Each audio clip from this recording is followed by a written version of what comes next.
ఖమ్మం జిల్లాలోని కాల్వొడ్డు, జమ్మిబండ, మమతా రోడ్డు ప్రాంతాల్లోని ఇన్స్టామార్ట్ స్టోర్ల ఎదుట డెలివరీ రైడర్లు తమ సమస్యల పరిష్కారం కోసం నిరసన చేపట్టారు.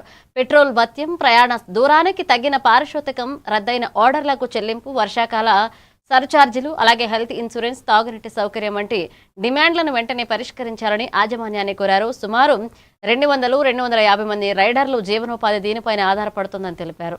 లేదు కానీ ఉన్న వాటిలోనే తగ్గించేస్తున్నారు. అలాగే ఇన్స్టామార్ట్లో పనిచేసే ప్రతి ఒక్కరికి ఇన్సూరెన్స్ అనేది ఉన్నది, కానీ ఆ ఇన్సూరెన్స్ అనేది మాకు క్లెయిమ్ కావట్లేదు.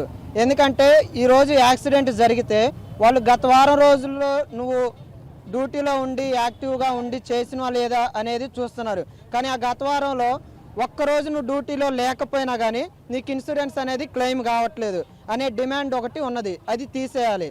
ఎందుకంటే వాడు 1 ఇయర్ 2 మంత్స్ ఒకవేళ ఏదైనా పనుండి ఆగిపోతే వాడు తీసేస్తుండు. కానీ 1 మంత్లో చూసి దాని ప్రకారం ఒక 10 డేస్ కంటిన్యూ, 1 మంత్లో 10 డేస్ రాకపోతే వాడు ఇన్సూరెన్స్ క్లెయిమ్ చేయకపోతే ఓకే వీఆర్ యాక్సెప్టెడ్.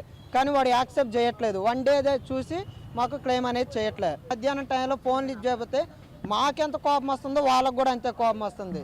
దానివల్ల చాలా ఇబ్బంది అవుతుంది. అండ్ కస్టమర్ కేర్ వాళ్ళు మాకు పై హెల్ప్ చేసే వాళ్ళు కూడా త్వరగా రెస్పాండ్ కావట్లేదు. అది మాకు ఆ ప్రాబ్లం అనేది పోవాలి.